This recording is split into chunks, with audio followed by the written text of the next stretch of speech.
అందరికీ నమస్కారం. నేను మీ కిరా కార్పేని. 10 రోజుల క్రితం ఆంధ్రప్రదేశ్ వ్యాప్తంగా అన్ని జిల్లాల్లో కూడా మొంతా తుఫాను ప్రభావం ఎక్కువగా చూపింది. ఆస్తి నష్టం జరిగింది. ప్రాణ నష్టం జరగకుండా నారా చంద్రబాబు నాయుడు గారు అధికారులతో నాయకులకి అనుసంధానం చేస్తూ ఏ ప్రాణం పోకుండా అన్ని రకాల విపత్తుల నుంచి కూడా రక్షించడం జరిగింది. తర్వాత నారా చంద్రబాబు నాయుడు గారు నేరుగా రైతుల పొలాల్లోకి వెళ్ళడం, వాటి మీద అంచనా వేయడం, ఆ తర్వాత కలెక్టర్ కావచ్చు మిగతా సిబ్బంది చేత సర్వే నిర్వహించి ఎన్ని ఎకరాలు ఎన్ని రకాల పంటలు ఇబ్బంది పడ్డాయి, రైతు కన్నీరు తొడవాలి అని ఆర్డర్స్ వేయడం జరిగింది. అందరికీ ఈ విషయం తెలుసు. చంద్రబాబు నాయుడు గారు 7 వయసులో చేసినటువంటి ఈ గొప్ప పనికి అందరూ హర్షిస్తున్నారు. భారతదేశ వ్యాప్తంగా కూడా నివ్వెరపోతున్నారు. ఇదంతా ఒక లెక్క. కానీ మన జగన్మోహన్ రెడ్డి ఆ మధ్యలో ఒక్కసారి మాత్రం తలుక్కున జూమ్ మీటింగ్కి వచ్చాడు. వైఎస్ఆర్సీపీలో ఉండే స్క్రిప్ట్ విన్నాడు. ఆ తర్వాత మళ్ళీ కనబడకుండా పోయాడు. ఫస్ట్లో మాత్రం యలహంక ప్యాలెస్లో దుప్పడు కప్పుకొని పడుకున్నాడు. సరే, మొదటి నుంచి కూడా జగన్మోహన్ రెడ్డికి నారా చంద్రబాబు నాయుడు గారు అన్ని పరిస్థితుల దృష్ట్యా ప్రజలను కాపాడిన తర్వాత జగన్మోహన్ రెడ్డి వస్తాడు, అందరికీ తెలిసిందే. నిన్న అక్కడ ఏం మాట్లాడుతున్నాడో ఒక ప్రెస్ మీట్ పెట్టాడు, ఒకసారి విందాం. ఇంకా ఇది కామనే. చిన్న బిడ్డకు ముద్దు పెట్టడం, మధ్యలో పెయిడ్ ఆర్టిస్టులు పోగేయడం, రోడ్డు బ్లాక్ చేయడం, వాళ్ళకి ఇబ్బంది కల్పించడం, అందరి చేత సీఎం అని అరిపించడం, ఇవన్నీ మీకు తెలిసిందే. దాన్ని ప్రత్యేకంగా చెప్పనక్కర్లేదు. ఇదంతా ముందు జరిగింది. దాని తర్వాత ఈయన ఇక్కడికి వచ్చాడు. ఒకసారి వినండి ప్రెస్ మీట్లో. అన్న, మీ పంటలేకి మీ పొలంలోకి ఎవరైనా ఎన్యూమరేషన్ చేయడానికి ఎవరైనా వచ్చారా అని.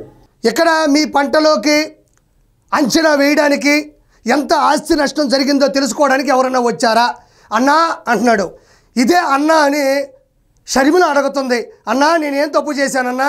నన్ను రోడ్డు మీద పడేశావు, నన్ను మీ సోషల్ మీడియా చేత దారుణంగా తిట్టిస్తున్నావు అన్నా అని ఆవిడ అడిగింది. ఇంకొక చెల్లి సునీత గారు కూడా, అన్నా ఎందుకన్నా మా నాన్నని చంపేశావు? లేకపోతే నువ్వు చంపలేదనుకో, ఎవరు చంపారో వాళ్ళ మీద ఖచ్చితంగా నిఘా పెట్టించి నాకు న్యాయం చేయన్నా అని అడుగుతుంది. రైతన్నల దగ్గర అన్నా కాదు, నీ సొంత చెల్లెలు కూడా అన్నా అన్నా కాపాడన్నా, రక్షించన్నా అని ఎన్నిసార్లు అడగలేదు? కాబట్టి అన్న ఎవరికైనా అన్నే, ఇక్కడికి వచ్చి యాక్టింగ్ చేయడం కాదు.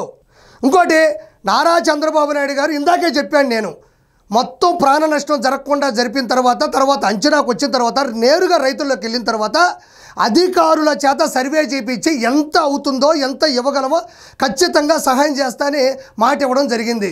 మళ్ళీ ఈయనకేంది బాధ? ఈ రైతులే కాదు, ఎక్కడ రాష్ట్రంలో ఉన్న ఏ రైతులు అడిగినా కూడా అన్న, ఎవరి పొలంలోకి కూడా ఏ రైతు దగ్గరికి కూడా పొలంలోకి ఎవరు కూడా ఎన్యూమరేషన్ కు రాలేదన్న మాట. ఎవరు రాలేదు? నీకు ఎవరు చెప్పారు? నీ పెయిడ్ ఆర్టిస్టులు చెప్పారు. నువ్వు రాసుకున్న స్క్రిప్టులో ఉంది. అన్నా, ఎవరూ రాలేదన్నా, పొలాల్లోకి ఎవరూ రాలేదన్నా, ఎవరు సర్వే చేయలేదన్నా, ఎవరు అంచనా వేయలేదన్నా, ఎవరు మా కన్నీరు తొడవలేదన్నా అంటున్నావు. ఏ ఒక్క ప్రాణం పోకుండా కాపాడిన చంద్రబాబు నాయుడు గారికి రైతుల కన్నీరు తొడవడం చేత కాదా?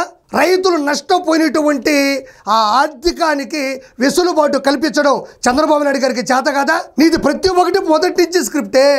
నీకు స్క్రిప్ట్ గురించి స్క్రాప్ గురించి ప్రత్యేకంగా చెప్పనక్కర్లే.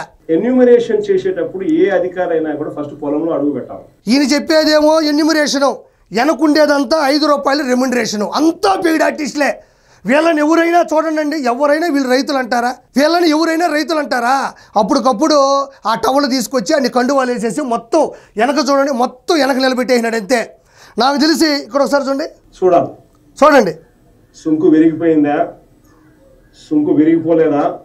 సుంకు విరిగిపోయిందా?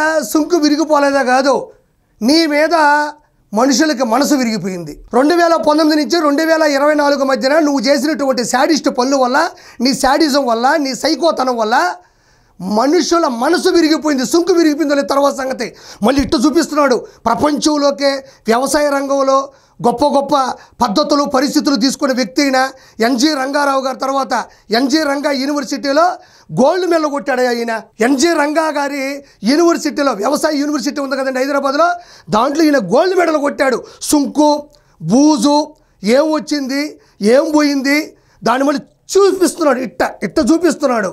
ఎన్యూమరేషన్ ప్రక్రియలో భాగంగా రాయాలి. ఎందుకంటే సుంకు విరిగిపోతే తర్వాత ఇది పాలు పాలు పాలు పాలు పాలు డికాషను పంచదార టీ పెట్టుకో, నువ్వు తాగు, పెయిడ్ ఆర్టిస్టులకి ఇవ్వు, వాళ్ళు తాగుతారు, తర్వాత హెలికాప్టర్కి ఎలహంకా ప్యాలెస్కి వెళ్ళిపో. ఏమంత కష్టమైన పదార్థం అది, ఏమంత కష్టమైన పదం అది, ఎందుకు నీకు నోరు తిరగదు? ఎందుకంటే మనం ఎప్పుడైనా రాజకీయ భాష నేర్చుకుంటే కదా, రాజకీయ నాయకుల్లో ప్రవర్తిస్తే కదా, ఎప్పుడైనా మనం ప్రజలకు సేవ చేస్తే కదా నోటుకుండా ఆ పదం వస్తుంది. ఎందుకు రావట్లేదు నీకు ఆ పదం? ఇంకా పా ఎల్లో పోసుకునే పరిస్థితి ఉండదు. అవును. తర్వాత జర్మినేషన్ ప్రాసెస్ ఆగిపోతుంది. చివరికి ఎరువులు కూడా బ్లాక్ లో రైతులు కొనుక్కోవాల్సిన అధ్వానమైన పరిస్థితిలోకి ఈ రోజు రైతు వెళ్ళిపోయారు. 263 రూపాయలకు దొరకాల్సిన ఎరువు యూరియా ఇదిగోండి పక్కన వాళ్ళని పెట్టుకుంది కేవలం ఊగొట్టడానికి, లేదంటే తలకాయ ఇవ్వడానికి. నీకు డైలాగులు ఇవ్వాలంటే సపరేట్ పేమెంట్ ఇవ్వాలా లేదా వాళ్ళకి? నువ్వేమో ఎరువు అంటున్నావు, ఈ మహానుభావుడేమో పాపం యూరియా అంటున్నాడు. దీనికి సపరేట్ పేమెంట్ ఇవ్వకపోతే ఇతను ఖచ్చితంగా డిబేట్ లో కూర్చుంటాడు. జాగ్రత్త జగన్మోహన్ రెడ్డి. ఆయన ఊగొట్టడానికి తలకాయ ఇవ్వడానికి మీరు 5 రూపాయలు ఇచ్చారు, మళ్ళీ అంటే పాపం ఆయన యూరియా అంటున్నాడు. అంటే నీకు తలకాయ ఇవ్వుతారా లేదంటే నీకు ఊగొడతారా? మధ్య నువ్వు ఎక్కడ మర్చిపోతావని భయపడిపోయి వాళ్ళు డైలాగులు ఇస్తారా? పోనీ వాళ్ళు ఏమన్నా మధ్యలో డైలాగ్ ఇద్దామని ఇస్తారు అని ట్రై చేస్తే అతను ఏమవుతాడో కూడా అతనికి తెలియదు. అంటే జగన్మోహన్ రెడ్డికే చెప్పేంతటోడివా? నిన్ను ఏదో పక్కన నిలబెట్టాము, ఒక కండువా వేసాము, నీకు కంటెంట్ కాన్సెప్ట్ ఎవరు ఇచ్చారు అని చెప్పే పరిస్థితి కూడా ఉంది. కాబట్టి ఇక్కడ చూడండి, ఏకంగా 500 రూపాయలకు 600 అన్నైతే 600 రూపాయలు, ఈయన 500 అన్నాడు, ఆయన 600 అన్నాడు, మళ్ళీ దాన్ని కన్విన్స్ చేస్తున్నాడు. అన్న 600, అన్న 600. మన దగ్గర ఏది ఒక నికరమైనటువంటి విలువ ఉండదు, నికరమైన నిజాయితీ ఉండదు, నికరంగా మాట్లాడే తత్వం ఉండదు. ఎవరు పక్కన చెప్తే అది ఎండమే. మీరు మహర్షి సినిమా చూసుంటారు. మహేష్ బాబు గారు ఆయన కోట్ల ఆస్తి వదిలేసి తన కుటుంబాన్ని కూడా పక్కన పెట్టి తన స్నేహితుడి కోసం ఒక పల్లెటూరుకు వచ్చి అక్కడి నుంచి ఒక తాత సజ్జనం కట్టుకొని పోతా ఉంటాడు పొలాల్లోకి. అప్పుడు ఆయన చూసి చాలా ఇష్టపడతాడు. అరే రైతు కదా దేశానికి వెన్నుముక్క, మనకు పట్టెడు అన్నం పెడుతున్నాడు. అలాంటి రైతుతో వెనక్కి వెళ్తాడు. ఎందుకు ఆయనకే తెలియదు, పాపం అడ్మైర్ ఫీల్ అవుతాడు. వెళ్తూ అక్కడ ఆగుతాడు. ఆ తాత అంటాడు, రానాయన ఆ మట్టిలోకి దిగు, ఆ మట్టి నేను తీసేసుకుంటుంది అంటాడు. చాలా ఎమోషనల్ డైలాగు. ఈయన కూడా అంతే. ఈయన మహర్షి సినిమాలో మహేష్ బాబు గారిలా ఫీల్ అవుతున్నాడు. ఆ రోజు ప్రాణం పోతున్నప్పుడు వరదల్లో ఎందుకు రాలేదు? ఆ రోజు ప్రాణాలతో విలవిల్లాడుతున్నప్పుడు 7 వయసులో చంద్రబాబు నాయుడు గారు అందరినీ కాపాడడానికి తలబట్టుకుంటూ ఉంటే నువ్వు యలహంకా ప్యాలెస్లో మాత్రం ఎందుకు కూర్చున్నావు? ఆ రోజు ఎందుకు దిగలేదు నువ్వు? కాబట్టి అక్కడ కూడా ఇంకొక లాజిక్ ఉంది. రావాలని అనుకున్నప్పటికీ కూడా ఏదన్నా యాక్టింగ్ చేద్దాం అనుకున్నా ఆయన హెలికాప్టర్లోనే వస్తాడు.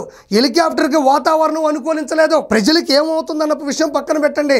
ఆ వరదల్లో, ఆ తుఫాన్లో, ఆ సైక్లోన్లో, ఈ సైకోకి ఆ వాతావరణం గారు సరిగ్గా అనుకూలించలేదు అనుకోండి, హెలికాప్టర్ ఎట్టబడిపోతుందో కూడా తెలియదు. అందుకని రాకపోయి ఉండవచ్చు అనేది, వచ్చినా ఆయన పీకేదే ఉండదు. చూడండి ఇక్కడ ఏం చేశాడు ఆయన? అలా దిగాడు, సెక్యూరిటీ వాళ్ళు పట్టుకున్నారు, పెయిడ్ ఆర్టిస్టులు ముందుకు దోశారు. ఈ మధ్యలో ఏం చేశాడు? అక్కడ ఏం కనిపెట్టేశాడు? ఆయనకి ఏం తెలిసింది, ఏం తెలిసిపోయింది? ఏదో చూడండి, ఆల్రెడీ పంటే నష్టమై ఉంటే ఆ మిగతా పంటను కూడా సర్వనాశనం చేయడానికి జగన్మోహన్ రెడ్డి అండ్ పెయిడ్ ఆర్టిస్టులు వచ్చారు. ఎంతో ముందు కూడా తిరుపతిలో ఒక గవర్నమెంట్ హాస్పిటల్లో క్షతగాత్రులు ఉంటే అక్కడ కూడా సెలైన్ బాటిళ్ళు నర్సులు తోసేసినటువంటి పద్ధతి. మామిడికాయ రైతుల దగ్గరికి వెళ్తే అరాకొరగా ఉన్న మామిడికాయలు దొక్కిచ్చేశారు. పత్తి రైతుల దగ్గర పత్తి పంట పోగొట్టేశారు, మిర్చి పంట పోగొట్టేశారు. ఎక్కడికి వెళ్ళినా అది పరామర్శించడం కాదు, వాళ్ళకి చివరిలో ఉన్న ఫలితాలను కూడా దూరం చేసేటువంటి పరిస్థితి జగన్మోహన్ రెడ్డి ఎప్పుడు చేస్తాడు. కాబట్టి ఇక్కడ చూడండి ఏం చేస్తున్నాడు, ఇక్కడ ఎందుకు వచ్చాడో తెలియదు.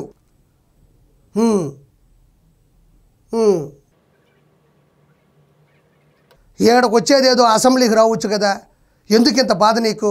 నీకే సమస్యలున్నా ప్రజల సమస్యలు తీర్చడానికి ఒక పెద్ద సభ ఉంది కదా, ఒక శాసనసభ ఉంది కదా, ఆడకొచ్చి మాట్లాడచ్చు కదా, ఎందుకు ఇంత కర్మ? అయితే జగన్మోహన్ రెడ్డి గురించి కుక్కరంతో చివరిలో చూద్దాం. 2019 నుంచి 2024 మధ్యన ఒకానొక సమయంలో వరదొచ్చి తుఫాన్ వచ్చి పంట పొలాలు నాశనం అయిపోతే ఇదే జగన్మోహన్ రెడ్డి ఒక స్టేజ్, ఒక సెట్ వేసుకొని పొలంకి ఎదురుగా ఇక్కడి నుంచి చూస్తున్నాడు. అధికారంలో అహంకారంతో చేసిన పని ఇది. అహంకారంతో, అధికార దుర్వినియోగంతో, బలుపుతో చేసినటువంటి పని. ఇటు చూడండి, పైన కలెక్టర్ నెట్టున్నాడు, పక్కనేమో వీళ్ళు కమాండోస్, పక్కన వాళ్ళు వేసుకొని దీన్ని చూస్తున్నాడు. ఏదో జాతర చూస్తాం, లేకపోతే ఇంకేదన్నా టూరిజం ప్లేసులకి వెళ్ళి పైనుంచి ఎత్తైన కొండ మీద నుంచి చూసినట్టు ఇదిగో ఇక్కడి నుంచి చూస్తున్నాడు. ఈరోజు మాత్రం చూడండి, జనాల్లోకి వెళ్ళి, లోపలికి వెళ్ళి, పంట పొలాల్లోకి వెళ్ళి, ఈడ ప్యాంట్ ఇక్కడి నుంచి ఎగేసుకొని లోపలికి పోయాడు. ఇది సాక్ష్యం కాదా? ఇది 100% సాక్ష్యం కాదా? అప్పుడు మాత్రం పైనుంచి చూస్తున్నాడు. ఎందుకంటే మనల్ని ఎవరు ఈ ప్రశ్నించలేరు, 151 సీట్లు వచ్చినాయి, నేను లోపలికి దిగను, దిగితే నా వైట్ ప్యాంటు కింద ఉండేటువంటి లేదా ప్యాంటు వైట్ షర్ట్ కూడా మలినం అయిపోద్ది, లేదా మరకలు వచ్చేస్తాయని అప్పుడు అధికార అహంకారంతో ఈరోజు చూడు కావాలనే జనాల్లోకి.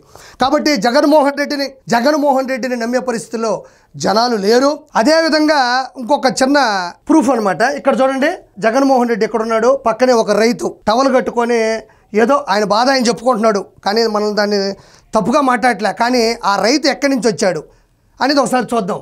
జగన్ రెడ్డి మరోసారి పేటీఎంలు దించాడు. జగన్తో మాట్లాడుతున్న ఈ ఫోటోలో ఉన్న వ్యక్తి పేరు గంజాల వెంకటేశ్వరరావు. అంటే పేరు కూడా చెప్పడం జరిగింది, ఇది అబద్ధం కాదు. ఇతను మచిలీపట్నం కోన గ్రామానికి సంబంధించిన వ్యక్తి. ఇతనికి కాన గ్రామంలో 50 సెంట్ల భూమి మాత్రమే ఉంది. మొన్న వచ్చిన తుఫాను కారణంగా కోన గ్రామంలో వరి పంటలకు ఎటువంటి నష్టం జరగలేదు. కానీ YCP Paytm batch psycho Jagan వస్తున్నాడని తెలిసి వాలిపోయారు. ఆయనకి సంబంధం లేదు, ఆ ఊర్లో ఉండేటువంటి వరి పంటకి ఎలాంటి నష్టం జరగలేదు, వాటిల్లలేదు.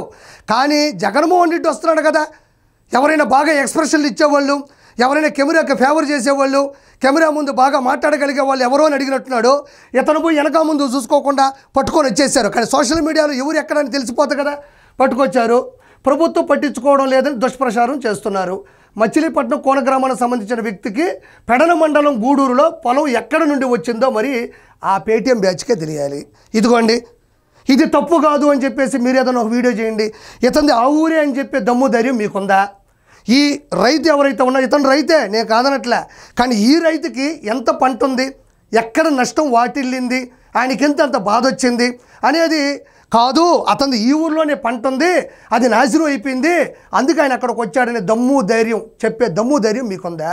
ఇలానే కాదు, మీకు గతంలో కూడా ఐపాక్ టీములు దించి వాళ్ళే ప్రముఖ పారిశ్రామికవేత్తలు, వాళ్ళే మీకు చెప్పాలంటే వాళ్ళే సర్వేలు నిర్వహించేవాళ్ళు, ఇంకా ప్రతి ఒక్కటి జగనన్నకి అభిమానులు, వాళ్ళే స్టూడెంట్స్, వాళ్ళే చిన్నపిల్లలు, వాళ్ళే తల్లులు, ఇంకా మీకు ప్రత్యేకంగా చెప్పనక్కర్లే. కాబట్టి ఇతను రైతు అయినప్పటికీ కూడా ఏరే ఊర్లో ఉండి ఎటువంటి నష్టం జరగని వ్యక్తిని కూడా తీసుకొచ్చాడు పెట్టడం ఒక జగన్మోహన్ రెడ్డికి సాధ్యమని మరోసారి తెలియజేసుకుంటున్నాను. కాబట్టి జగన్మోహన్ రెడ్డి 2029లో కూడా అట్టర్ ఫ్లాప్ అవుతున్నాను మనస్ఫూర్తిగా చెప్తున్నాను. Thank you so much. Please subscribe to Leo news for more videos.